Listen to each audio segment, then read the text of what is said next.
그날 오후 서울 근교의 작은 아파트 주방에서 나는 설거지거리를 하며 창밖을 멍하니 바라보고 있었다.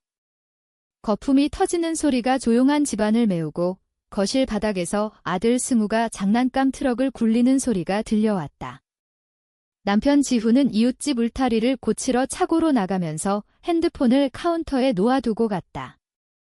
그 익숙한 기본 벨소리가 끈질기게 울렸다. 아빠 폰이야. 승우가 빨간 소방차에서 고개를 들며 소리쳤다. 알았어. 엄마가 받을게. 손을 닫고 핸드폰을 집어들었다. 화면에는 알 수 없는 번호가 떠 있었다. 지훈의 건설 회사 일 때문일 거라 생각했다. 주말에 고객들이 집 수리를 상담하려 전화하는 건 흔한 일이었다. 여보세요. 지훈 씨 핸드폰입니다. 침묵. 그러다 속삭임처럼 낮은 여자 목소리가 흘러나왔다. 또 양말을 여기 두고 갔네. 내 심장이 멎는 듯 했다. 그 목소리는 부드럽고 친밀했다. 마치 침대에 누워 사랑하는 사람에게 말하듯. 나는 얼어붙은 채로 서 있었다. 그녀가 실수했다는 걸 깨닫고 끊을 거라 기다렸지만 그녀는 웃었다. 가벼운, 행복에 젖은 웃음소리가 내 뱃속을 뒤집었다. 정말 사랑해. 그 말이 주먹처럼 날아와 꽂혔다. 숨이 막혔다. 생각이 정지했다. 손가락이 통화 종료 버튼을 세게 누르며 화면이 깨질 듯 했다. 주방이 고요해졌다. 승우의 트럭 바퀴 소리만 울렸다. 핸드폰을 내려다보니 마치 독사처럼 느껴졌다. 다리가 후들거려 카운터를 짚었다. 양말, 그녀가 말했다. 양말. 그건 지훈이 어딘가에서 양말을 벗고 놓아둔 걸 의미했다. 양말을 벗는 그런 장소. 누군가의 세탁기에서 그의 양말을 챙기는 그런 곳. 내 머릿속이 소용돌이쳤다. 지훈은 건설 현장에서 일했다. 매일 더러운 옷차림으로 돌아와 차고에서 갈아입고 들어왔다. 그의 양말은 우리 침실에서 벗겨져 세탁 바구니에 들어가고 우리 세탁기에서 돌렸다. 그런데 그의 양말이 어디서 나왔단 말인가? 창밖 차고로 시선을 돌렸다. 지훈의 그림자가 움직였다. 그는 도구를 정리하며 아내가 방금 결혼 생활을 산산조각 낸 전화를 받은 줄 꿈에도 모를 터였다. 8년, 결혼 8년, 함께한 10년. 승우는 6살. 이 여자가 승우의 어린 시절 대부분 동안 지훈의 삶에 있었을지도 모른다. 어쩌면 더 오래? 그 목소리가 머릿속에서 반복됐다. 또 양말을 여기 두고 갔네. 마치 반복된 일상처럼. 지훈이 그 집에서 정기적으로 양말을 두고 가는 듯, 그리고 그 웃음소리, 부드럽게 사랑을 속삭이는 그 소리. 손이 떨리기 시작했다. 핸드폰을 내려놓고 카운터를 꽉 쥐었다. 떨림이 온몸으로 퍼졌다. 구역질이 올라왔다. 깨끗한 주방에서 토할 것 같았다. 승우가 행복하게 몇 발짝 떨어진 곳에서 놀고 있는데 엄마, 승우의 목소리가 멀게 들렸다. 괜찮아. 그를 보며 억지로 웃었다. 괜찮아, 아가. 계속 놀아. 하지만 괜찮지 않았다. 아무것도 괜찮지 않았다. 그 여자 목소리가 메아리 쳤고 갑자기 깨달았다. 그 목소리가 완전히 낯설지 않았다. 어딘가에서 들은 적 있었다. 기억 속에 묻힌 노래처럼. 이건 단순한 불륜이 아니었다. 내가 아는 사람이었다. 다음 1시간 동안 나는 갇힌 짐승처럼 집 안을 서성였다. 차고 소리가 날 때마다 가슴이 철렁했다. 승우가 왜 슬퍼 보이냐 물을 때마다 6살 아들에게 거짓말했다. 엄마 피곤해서 그래. 지훈이 뒷문으로 들어와 낡은 천으로 손을 닦을 때 나는 주방 테이블에 앉아 잡지를 읽는 척했다. 손이 떨려 무릎에 숨겼다. 여보, 그는 매일처럼 내 머리 꼭대기에 키스했다. 마치 아무 일 없듯. 1시간 전 어떤 여자가 그의 핸드폰에 달콤한 말을 속삭이지 않은 듯 늦어서 미안. 이웃집 울타리가 생각보다 심각했어. 싱크대에서 손을 씻는 그를 지켜봤다. 수천 번 반복된 일상. 하지만 이제 모든 게 달라 느껴졌다. 작업 먼지를 씻는 건가? 아니면 그녀의 흔적을 지우는 건가? 당신 폰 울렸어. 목소리를 가다듬었다. 지훈이 어깨 너머로 봤다. 아, 그래? 누구였어?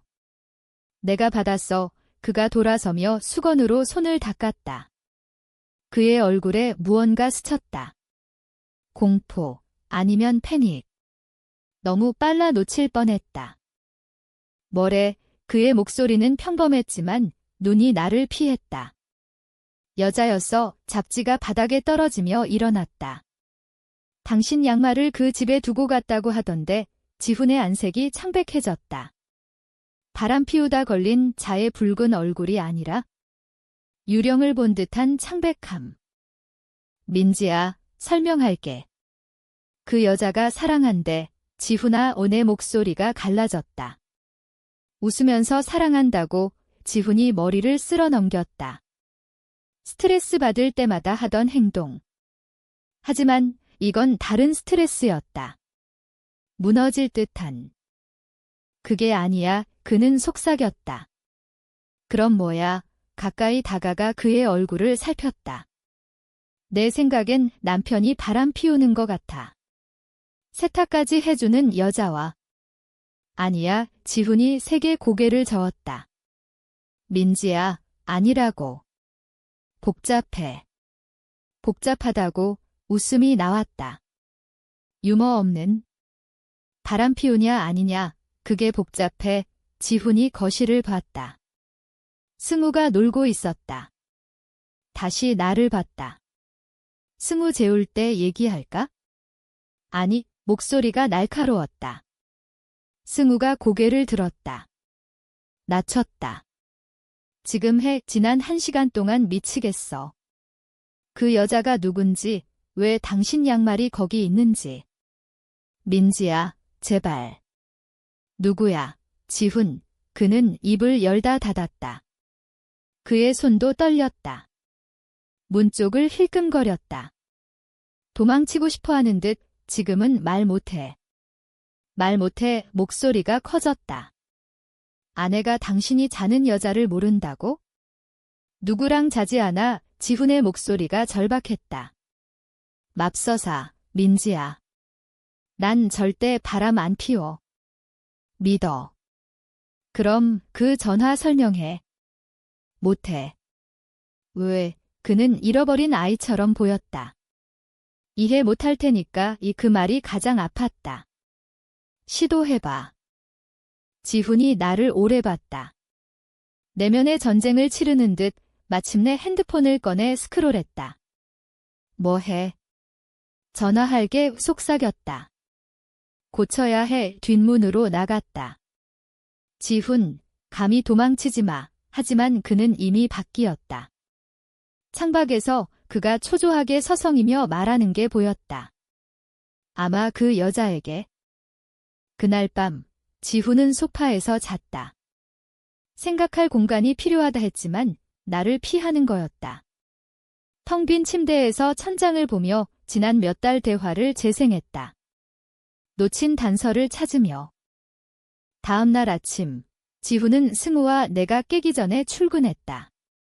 커피를 타놓고 메모를 남겼다. 오늘 밤 얘기할게. 약속해. 사랑해. 하지만 기다릴 수 없었다. 모르는 게 날 갉아먹었다. 승우를 학교에 보낸 후 결혼 8년 만에 처음으로 지훈의 물건을 뒤졌다. 서랍부터. 사랑편지, 영수증, 쪽지. 하지만 정상이었다. 작업복, 낡은 티셔츠, 기념일 시계. 침실 구석 책상으로 갔다. 지훈은 정리 못했지만 중요한 서류는 아래 서랍에. 보험, 승우 출생증명서, 결혼증명서. 거기서 은행 명세서를 찾았다. 처음엔 정상. 월급 입금, 주택대출, 식료품, 주유소. 그런데 매달 3년간 정확히 50만 원이 윌로우브룩 케어 센터로 나갔다. 50만 원 차 할부보다 많았다. 들은 적 없었다. 더 뒤로 가니 2022년 1월부터 승우 유치원 시작 후 몇 달 그전엔 20만, 30만, 50만으로 고정. 노트북으로 윌로우브룩 케어 센터를 검색했다.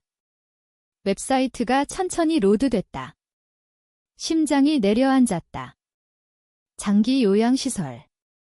정원과 미소 짓는 직원이 노인들을 돕는 사진. 하지만 읽다 보니 노인만이 아니었다. 정신건강 문제, 발달장애, 만성질환자 위한 곳, 24시간 감독과 의료. 지훈이 수년간 누군가의 요양비를 냈다. 내가 모르는 누군가. 웹사이트를 더 봤다. 방문 시간, 가족 지원, 지불 계획. 장기 요양 사랑하는 이를 둔 가족을 위한 사랑하는 이, 지훈이 수천만 원을 바친 누군가. 결혼 내내 숨긴 명세서와 정보를 출력해 테이블에 펼쳤다. 전화 여자, 지불, 대면 시 이상한 반응. 단순 불륜이 아니었다. 더 복잡. 지금 지훈에게 전화해 설명 요구할 수 있지만 참았다. 어제 눈에 패닉, 이해 못할 말, 돈 빠듯할 때도 지불. 윌로우브룩이 중요해 가족 재정을 희생할 만큼. 아내에게 거짓말할 만큼. 주소를 봤다. 서울 반대편 20분 거리. 지금 가서 물을 수 있었다. 하지만 정말 알고 싶나? 명세서를 가방에 넣었다. 승우 학교까지 6시간. 충분히 가서 답을 찾을 시간. 윌로우브룩으로 가는 20분이 평생처럼 느껴졌다. 2번 차를 세우고 돌아갈까 했지만 계속 갔다. 도착할 때 손바닥이 땀으로 미끄러웠다. 시설은 웹사이트 사진처럼 밝지 않았다. 오래된 단층 건물, 소나무가 햇빛을 막았다. 주차장은 반쯤 비었고 차들은 직원 것 같았다. 차에 10분 앉아 입구를 지켜봤다. 간호복 여자가 노인을 밴으로 데려갔다. 젊은 남자가 꽃을 들고 어깨 처진 채 들어갔다. 마침내 내려 입구로 갔다. 자동문이 열리며 소독제와 인공꽃 냄새가 났다. 도와드릴까요? 접수원, 중년 여자, 친절한 눈, 단정 머리. 이름표 패트리샤. 누굴 방문하려고요? 목소리가 멀게 들렸다. 확실치 않아요. 환자가 여기 있는지 알아보려고요. 패트리샤의 표정이 조심스러워졌다. 가족이세요? 망설였다. 누구를 찾는지도 모르는데. 남편이 여기 지불해요. 명세서 봤는데 말 안 했어요. 무슨 일인지 알아야 해요. 죄송하지만 승인된 연락처가 아니면 환자 정보 못 드려요. 부드럽지만 단호. 남편 이름이 뭐예요? 파일 확인할게요. 김지훈, 그녀가 컴퓨터에 쳤다. 인식, 동정. 아, 지훈 씨 아내시군요. 그 말투가 위를 내려앉혔다. 그녀가 나를 알거나 지훈이 나에 대해 말한 듯 지훈 씨, 수년간 오셨어요. 헌신적인 오빠죠. 그녀가 입을 다물었다. 말 안 했어야 했는데. 오빠. 그 단어가 타격이었다. 지훈에게 형제자매가 수년간 방문한 나에게 말 안 한 위해 못해요. 카운터를 쥐었다. 지훈은 형제 없어요. 부모 일찍 돌아가셨어요. 외동이라고 했어요. 패트리샤가 혼란스러워 보였다. 매달 은지 방문해요. 모든 치료, 집을 맡아요. 당신이 아는 줄 알았어요. 은지. 이름이 아무 의미 없지만 실감됐다. 지훈이 매달 방문하는 은지. 돌보고 지불하고 아내에게 숨긴. 그녀를 볼 수 있어요. 멈출 수 없이 나왔다. 은지 방문할게요. 패트리샤가 고개 저었다. 승인 방문자 아니에요? 지훈 씨만 가능, 서면 허가 없인. 뭐라고요? 목소리가 커졌다. 로비 사람들이 봤다. 특히 나를 막았다고? 특정이 아니에요. 그녀가 빨리 말했다. 가족만, 지훈 씨가 유일한 가족 연락처예요. 익사하는 기분. 지훈이 숨겼을 뿐 아니라 내가 발견해도 막았다. 은지 왜 여기 있어요? 절박했다. 패트리샤가 주위를 보고 가까이 다가왔다. 말하면 안 되지만 심각한 정신 문제예요. 20대 초부터 여기. 지훈 씨가 결혼 전부터 보호자예요. 보호자. 퍼즐이 맞춰졌다. 지불, 비밀, 대면 패닉. 은지가 방문하는 게 아니었다. 지훈의 책임자. 완전히 의존하는. 그를 사랑한다고 생각하는? 떠날 수 없었다. 이렇게 가까이 왔는데. 방문 시간 언제예요? 패트리샤가 시계를 봤다. 1시간 후. 하지만 승인 안 됐어요. 지훈 아내고 은지 확인 보냈다고 하면? 응급이라고. 그녀가 불편해 보였다. 문제될 수 있어요. 제발. 이 카운터 너머로 몸을 기울였다. 결혼 내내 숨긴 걸 방금 알았어요. 이해해야 해요. 문제 안 만들게요. 내 목소리가 그녀를 설득했다. 한숨 쉬며 주위를 봤다. 127호, 복도 끝, 간호 스테이션 왼쪽. 하지만 나한테서 안 들은 거예요. 감사하며 로비 의자에 앉아 기다렸다. 1시간이 일주일 같았다. 가족들이 오가고 희망찬, 상심한. 방문 시간이 되자 지시대로 복도를 갔다. 문이 열린 방들, TV 보는 사람, 방문자와 말하는. 127호의 김은지 카드. 미첼 대신 김 가볍게 노크. 들어오세요. 방은 작지만 편안. 침대, 서랍장, 창가 의자 2개. 의자에 늦은 20대 여자, 긴 검은 머리, 지훈과 같은 갈색 눈 날 보며 미소 지었다. 아름답고 가슴 아픈. 지훈 오빠 일어나려 했다. 오늘 일찍 왔네. 머리 잘랐어. 가슴이 조였다. 날 지훈으로 착각. 아니면 혼란. 지훈 아니에요. 문 근처에 서며 부드럽게. 민지예요. 지훈 아내요. 은지의 표정이 변했다. 혼란, 인식, 공포. 의자에 주저앉았다. 아내 천천히 반복. 지훈 오빠 결혼했어? 네, 8년 됐어요. 승우라는 아들 있어요. 은지가 오래 봤다. 정보를 처리하는 듯 손이 살짝 떨리고 문을 힐끔. 지훈이 올 듯. 나한테 결혼 말했다 안 했어? 마침내 말했다. 옛날에 민지 얘기 많이 했어?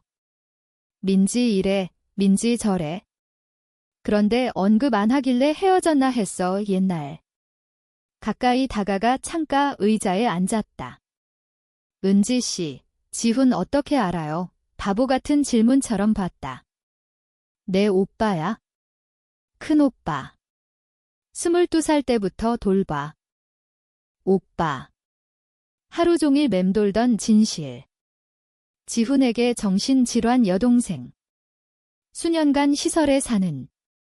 존재 몰랐어요. 부드럽게. 은지의 얼굴이 일그러졌다. 나 때문에 부끄러워. 알아. 난 망가졌고 오빠는 망가진 동생 알리고 싶지 않아. 아닐 거예요. 맞아. 눈물이 흘렀다. 모든 걸 망쳤어. 부모가 나버렸어. 골치 아프다고. 오빠가 부모와 나 중 선택했어. 나 선택하고 둘 다 버림받았어. 퍼즐이 맞춰졌다. 지훈 부모는 젊어서 죽지 않았다. 은지가 어려워지자 자식들을 버렸다. 22살 때 무슨 일, 은지가 창밖 소나무를 봤다. 의사들이 정신분열이라 해요. 목소리 들리고 안 보이는 게 보였어. 사람들 해치려 한다 생각. 일 못하고 스스로 못 돌봐. 그녀가 창밖바람에 흔들리는 나무를 봤다. 가끔 혼란스러워. 오늘 지훈 오빠 전화해서 사랑한다고 했어? 오빠인 줄 알지만 뇌가 있고 남친이라 착각. 의사들이 병 때문이라 해 전화. 마침내 이해. 집으로 운전하며 은지의 말이 머릿속을 맴돌았다. 승우를 학교에서 데려올 때 물속을 헤엄치는 듯 일상 동작이지만 세계가 바뀌었다. 집에 지훈 트럭이 있었다. 주방 테이블에 작업복 차림으로 앉아 며칠 안 잔 듯 아빠 승우가 달려가 안겼다. 지훈이 평소보다 오래 안 왔다. 학교 어땠어? 좋았어. 공룡 배웠어. 학교 버스만큼 큰 공룡 알지? 대단하네. 목소리가 긴장. 승우 머리 너머로 날 봤다. 방에서 놀아. 엄마 아빠 얘기할게. 승우가 올라가자 우리는 주방 맞은편에서 마주쳤다. 지훈은 지치고 패배한 무거운 짐 진 남자 같았다. 오늘 윌로우브룩 갔어. 조용히 말했다. 지훈 어깨가 처졌다. 알아. 전화 왔어. 당신 동생 만났어. 그가 움찔. 민지야, 설명할게. 은지가 다 말했어. 지훈. 병, 부모, 왜 거기 있는지에 테이블 맞은편 앉았다. 어제 분노가 더 깊고 복잡한 것으로 변했다. 이해 못하는 건 왜 나한테 말 안 했는지야. 지훈이 얼굴을 손에 묻었다. 올려보니 눈이 붉고 본 적 없는 고통. 부끄러웠어에 속삭였다. 은지가 아니야. 나머지 모든 게 은지 버린 부모. 내가 못 돌보는 사실. 정상인 척 거짓말한. 정상, 그의 손을 잡았다. 동생 정신병 있단 게 비정상 만들지 않아. 그런가 목소리가 갈라졌다. 처음 데이트 때 큰 가족 원하고 사랑스러운 부모 운 좋다고 했어? 어떻게 말해? 부모가 우릴 버렸다고. 동생이 가끔 날 남친으로 착각한다고. 그의 고통이 내 가슴을 찔렀다. 날 믿을 수 있었어. 믿고 싶었어.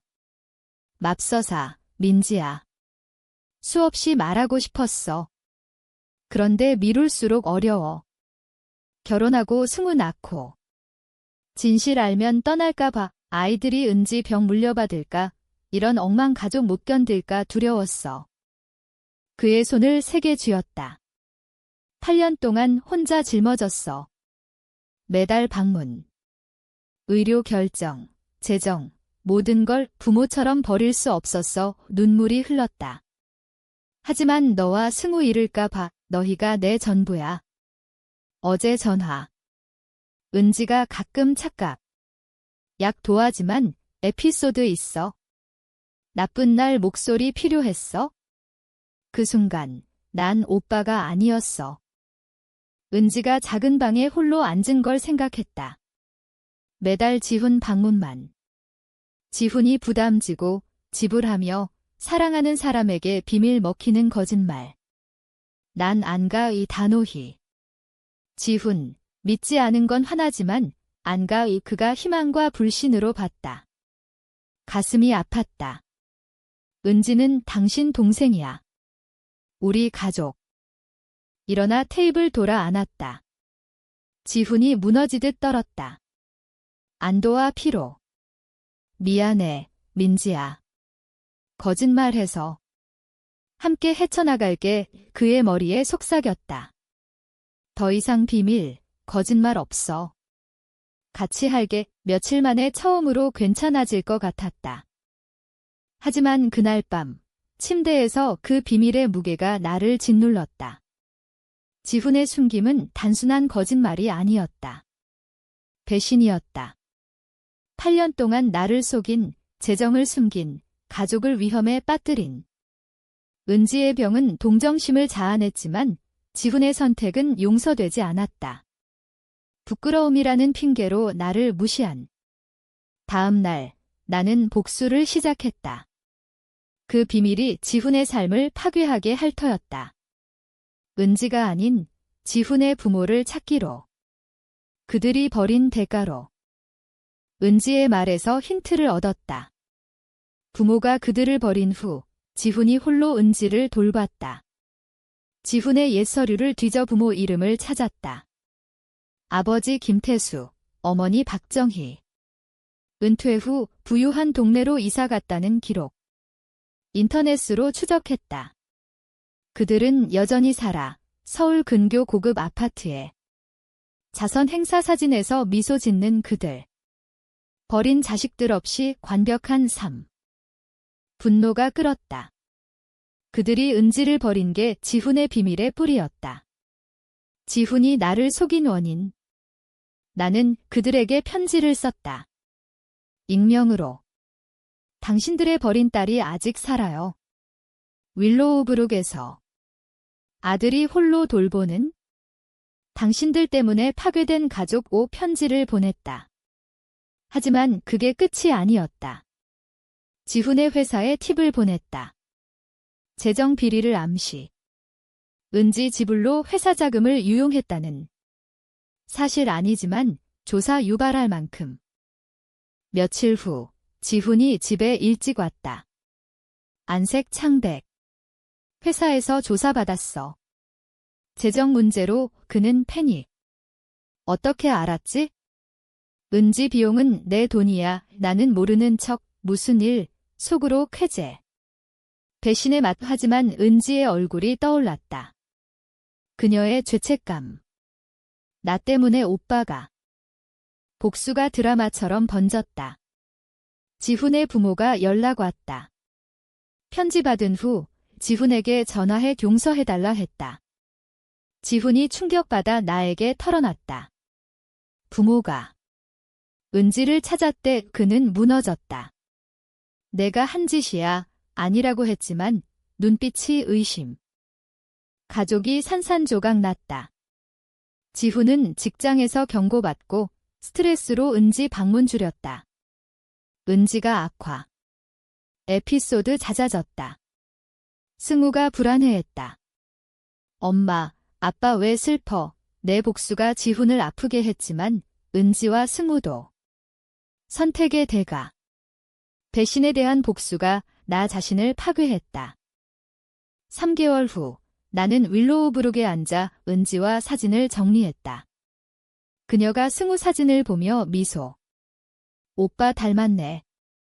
언젠가 만나야 하지만 내 복수로 은지의 상태가 나빠졌다. 지훈과 나는 치료받았지만 상처는 깊었다. 부모가 방문하려 했지만 은지가 거부. 버린 사람들, 지훈이 나를 봤다.